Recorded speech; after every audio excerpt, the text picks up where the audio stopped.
Hello my dear students, I am your computer teacher. I hope all of you are safe and fine. This is the next part of the lesson 4 of class 6. Let us open page number 48. Let us start. Review tab. Proofing and comments. MS Word provides you with several proofing features that will help you produce error-free documents.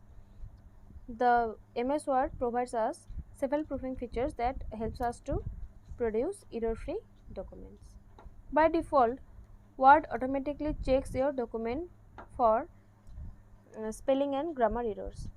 By default, Word automatically checks our document for spelling and grammar errors. These errors are indicated by colored wavy lines. These errors will indicated by colored wavy lines.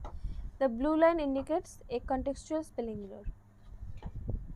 If a blue wavy line will appear, that will show a contextual spelling error.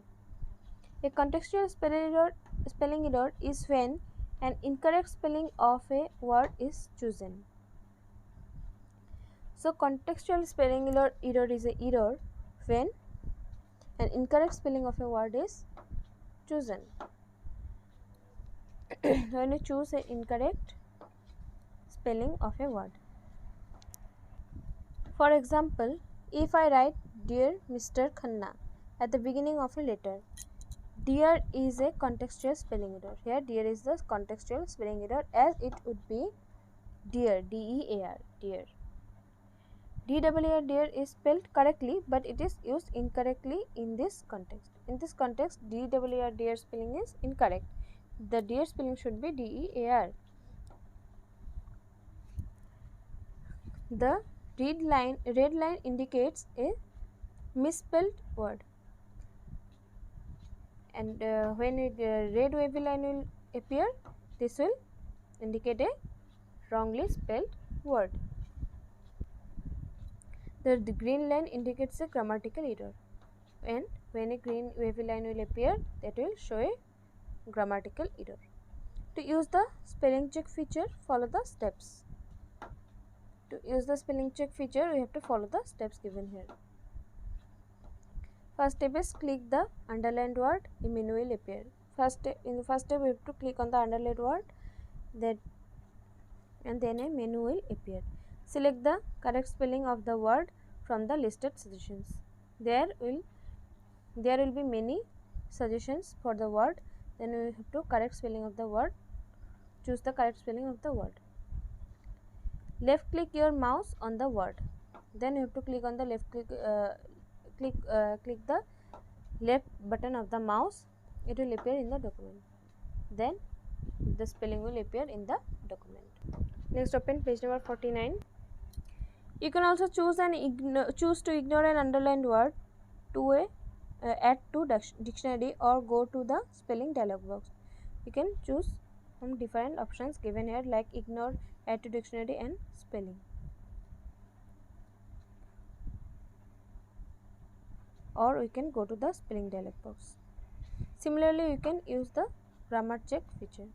In the same way, you can also use the grammar check feature. Next, insert a comment. To type a comment, follow the given steps. To type a comment, you have to follow the steps given here. First step,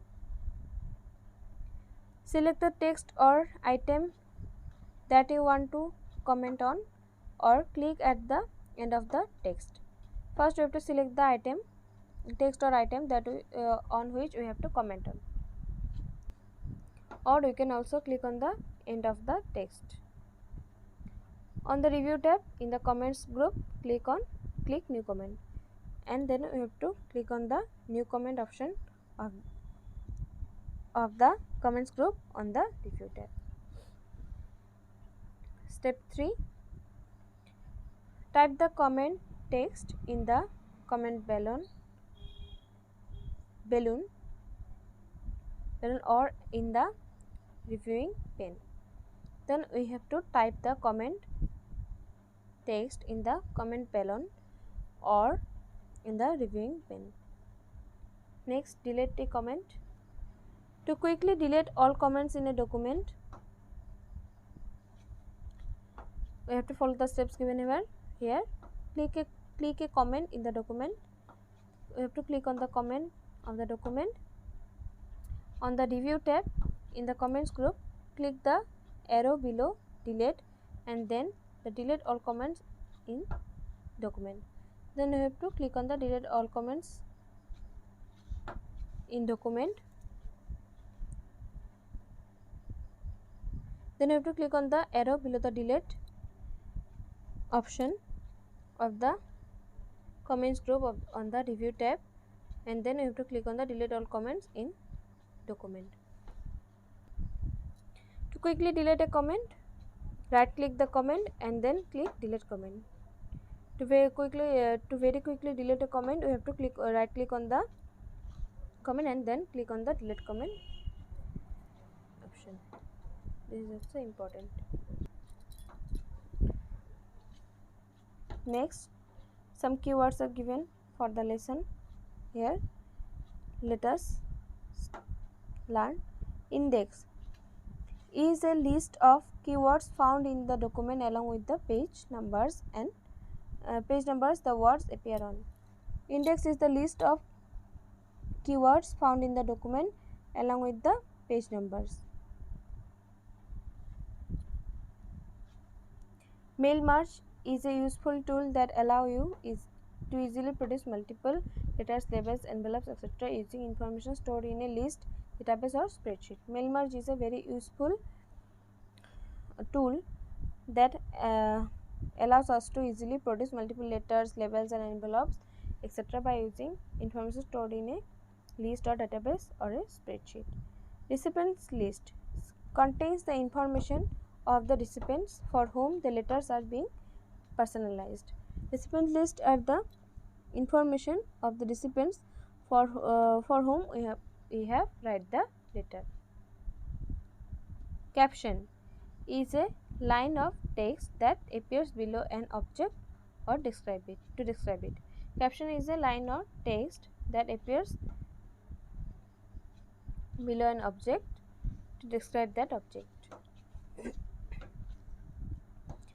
Table of contents command will help you to add a table or contents to your document.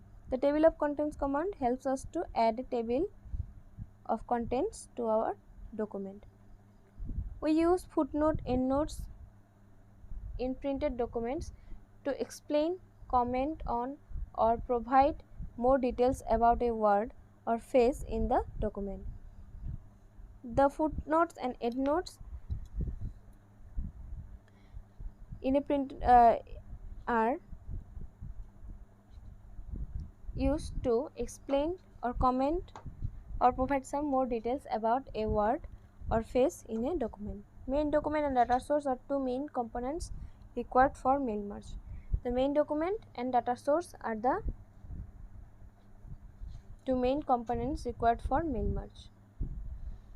The three basic steps of mail merge are creating the main document, creating the data source and merging the two. The three basic steps of mail merge are creating the main document, creating the data source and the merging them. MS Word provides you with several proofing features that will help you produce error-free documents. MS Word provides us several proofing features that helps us to produce an error-free document. You can add or delete a comment about a section. We can add or delete a comment about a section in MS Word. So the lesson is over. I hope all of you have understand. I have already given the question answers and the exercise part. Thank you.